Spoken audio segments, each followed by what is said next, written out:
Assalamualaikum warahmatullahi wabarakatuh.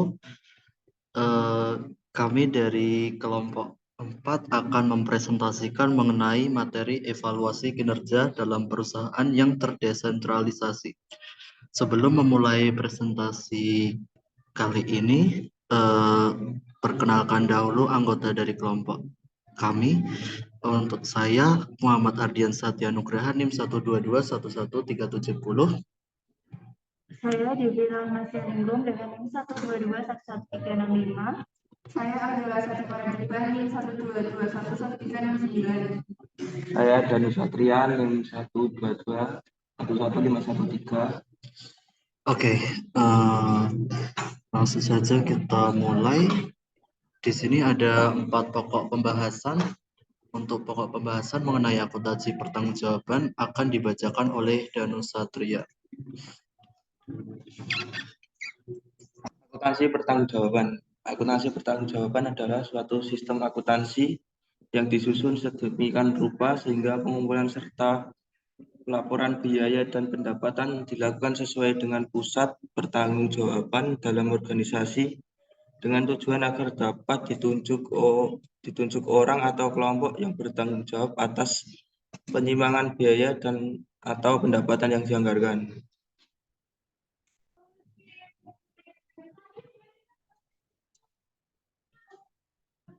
Selanjutnya, jenis-jenis peran akuntansi pertanggungjawaban. Yang pertama yaitu pusat biaya atau cost center. Suatu pusat pertanggungjawaban yang manajernya bertanggung jawab hanya terhadap biaya. Yang kedua, pusat pendapatan review center. Suatu pusat pertanggungjawaban yang manajernya bertanggung jawab hanya terhadap penjualan. Yang ketiga, pusat laba profit center. Suatu pusat pertanggungjawaban yang manajernya bertanggung jawab terhadap pendapatan maupun biaya. Pusat investment center. Suatu pusat pertanggungjawaban yang manajernya bertanggung jawab terhadap pendapatan, biaya, dan investasi.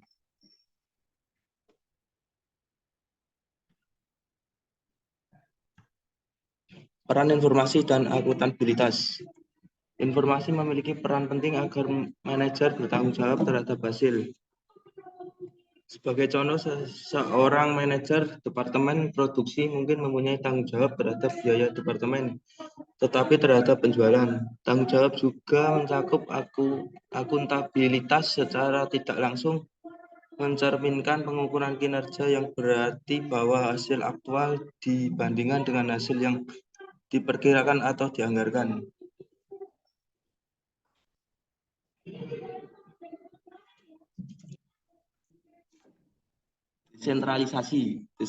Desentralisasi adalah praktik pendelegasian wewenang pengambilan keputusan kepada jenjang yang lebih rendah.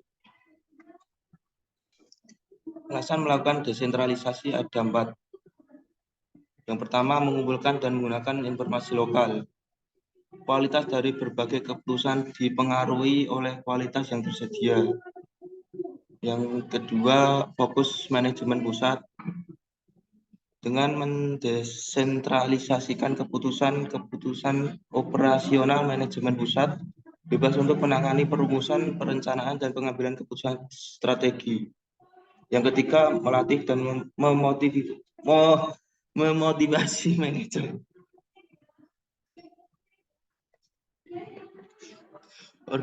Organisasi selalu membutuhkan manajer yang terlatih untuk menggantikan posisi manajer jenjang lebih tinggi yang keluar untuk mengambil keuntungan dari kesempatan. Yang 4, meningkatkan daya saing. Pada perusahaan yang sangat tersentralisasi, margin laba secara keseluruhan mampu menutupi ketidakefisien berbagai divisi.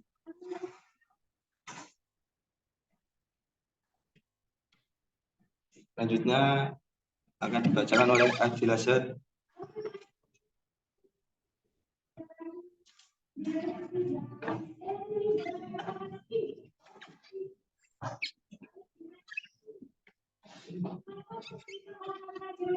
Selanjutnya yaitu pengukuran kinerja pusat investasi.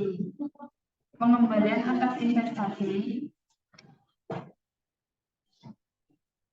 Nah, di sini atau return on investment atau ROI. Salah satu cara untuk mengukur pengembalian atas investasi atau ROI yaitu bisa dilakukan dengan menggunakan rumus ROI sama dengan laba operasi dibagi aktiva operasi rata-rata. Return on investment atau ROI adalah rasio keuangan suatu perusahaan yang mengukur kemampuan perusahaan untuk mendapatkan pengembalian atas investasi.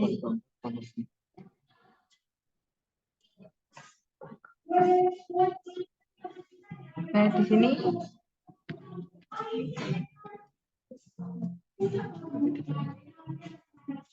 ada cara keduanya untuk menghitung ROI adalah misalkan rumusnya yaitu tadi laba operasi dibagi aktiva operasi rata-rata ke dalam margin dan perputaran atau turnover. Rumusnya yaitu ROI sama dengan margin kali perputaran, margin sendiri sama dengan laba operasi dibagi penjualan, sedangkan perputaran merupakan penjualan dibagi aktiva operasi rata-rata. Jadi, ROI sama dengan laba operasi per penjualan dikalikan penjualan dibagi aktiva operasi rata-rata.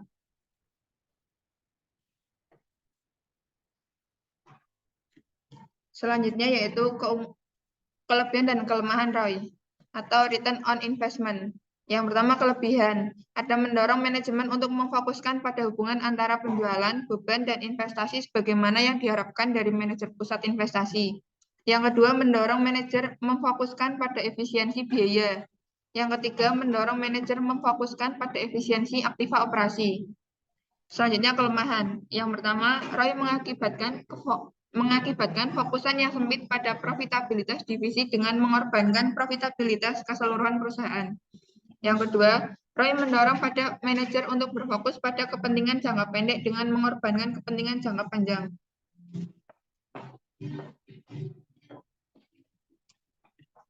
Nah, di sini ada cara lain untuk mengukur kinerja pusat investasi dapat dilakukan dengan laba residu. Laba residu adalah laba operasional setelah pajak dikurangi dengan total biaya modal tahunan. Rumusnya yaitu EVA sama dengan atau Economic Value Added sama dengan laba operasional setelah pajak dikurangi biaya tertimbang rata-rata atas modal dikalikan total modal terpakai.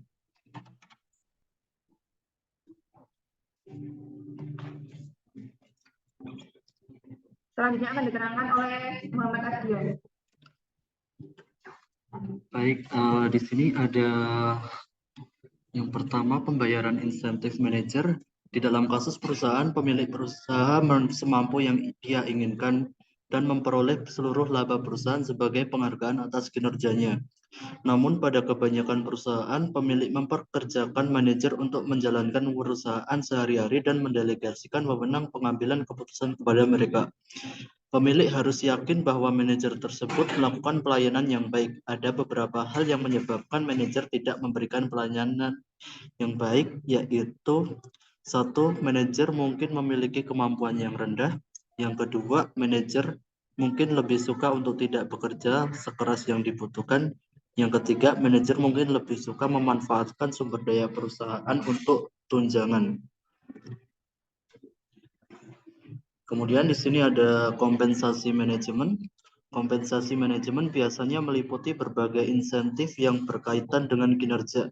Sasarannya adalah untuk menciptakan kesesuaian tujuan, sehingga manajer akan menunjukkan kerja yang terbaik bagi perusahaan. Berbagai bentuk penghargaan manajerial adalah berupa kenaikan gaji, bonus berdasarkan laba perusahaan, dan opsi saham. Kemudian di sini ada dua jenis kompensasi, yaitu yang pertama kompensasi keuangan. Kompensasi keuangan meliputi gaji dan bonus. Suatu perusahaan mungkin menghargai kinerja dengan memberikan kenaikan gaji secara periodik. Kenaikan gaji merupakan hal yang permanen. Di lain pihak, bonus dapat lebih fleksibel. Kemudian jenis kompensasi yang kedua ada kompensasi non-keuangan. Kompensasi non-keuangan adalah salah satu bentuk kompensasi yang digunakan apabila manajer lebih memilih tidak mendapat kenaikan gaji, namun mendapat kenaikan jabatan, ruang kerja yang nyaman dan mewah.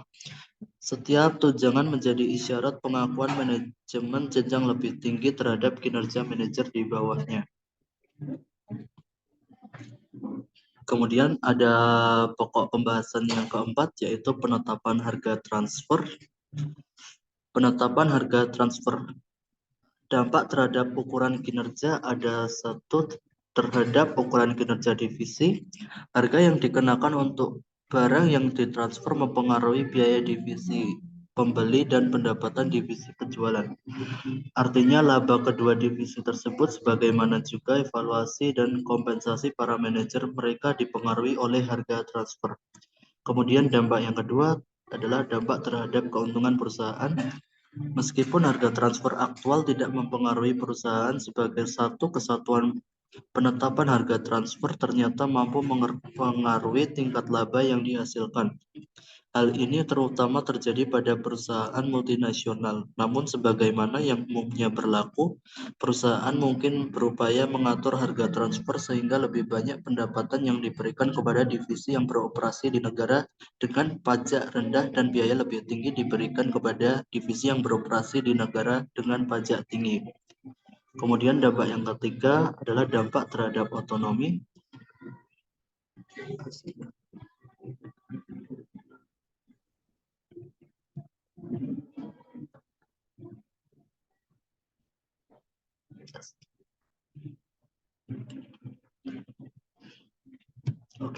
Karena keputusan penetapan harga transfer dapat mempengaruhi profitabilitas perusahaan secara keseluruhan, manajemen puncak sering tergoda untuk mencampuri dan mendikte harga transfer. Apabila campur tangan seperti itu sering dilakukan, maka organisasi secara efektif telah menangguhkan proses desentralisasi.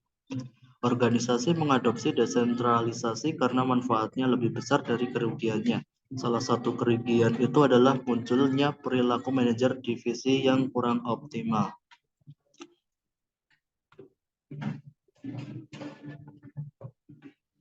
Kemudian ada masalah penetapan harga transfer. Sistem penetapan harga transfer harus mampu memenuhi 3 tujuan, yaitu kinerja yang akurat, kesesuaian tujuan, dan pemeliharaan otonomi divisi. Evaluasi kinerja yang akurat berarti bahwa tidak satupun manajer divisi akan memperoleh manfaat atas beban manajer divisi lain. Kesesuaian tujuan berarti bahwa manajer divisi memilih tindakan yang memaksimalkan laba perusahaan. Pemeliharaan otonomi divisi berarti bahwa manajemen pusat tidak boleh mencampuri kemandirian manajer divisi dalam membuat keputusan.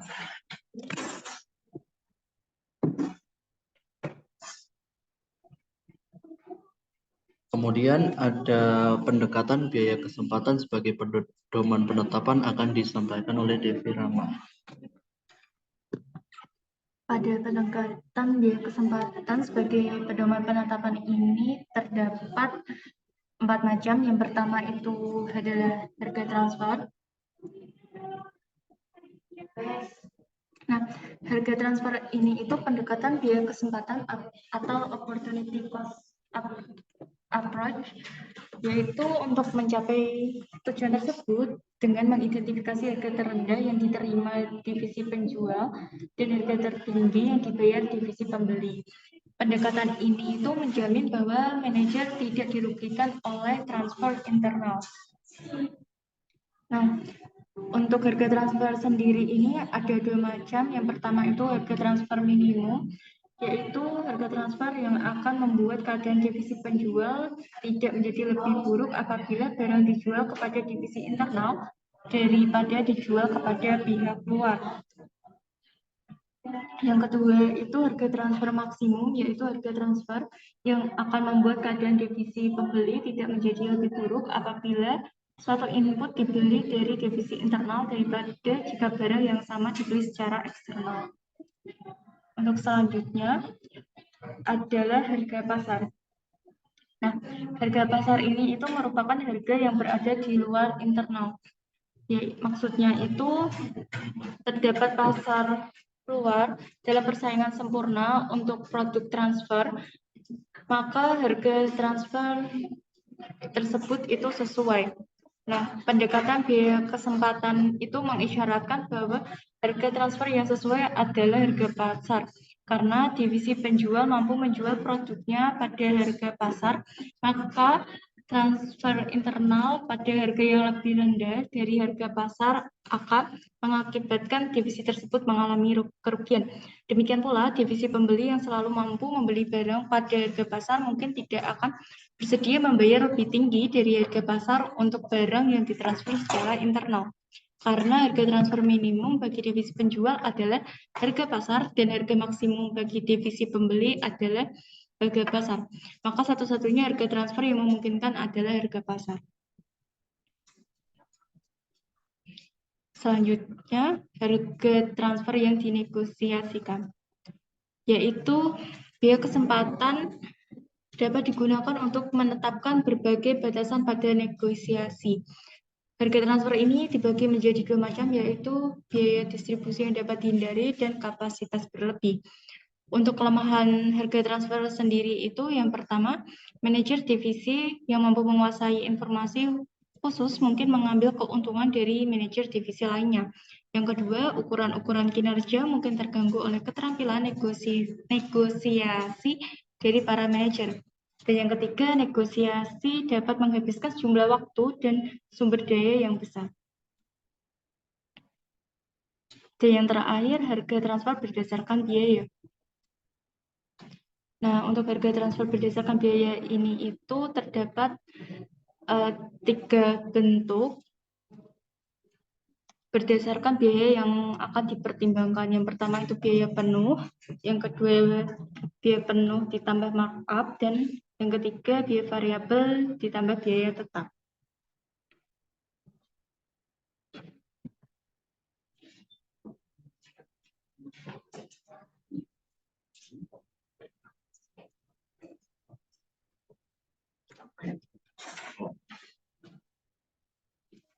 Terima kasih semua. Jika ada yang belum jelas, silakan tanyakan, tapi jangan minta kepastian karena kami di sini presentasi bukan mengisi hatimu yang sunyi. Baik, terima kasih atas perhatiannya. Apabila ada kesalahan dari kelompok kami mohon maaf. Wassalamualaikum warahmatullahi wabarakatuh.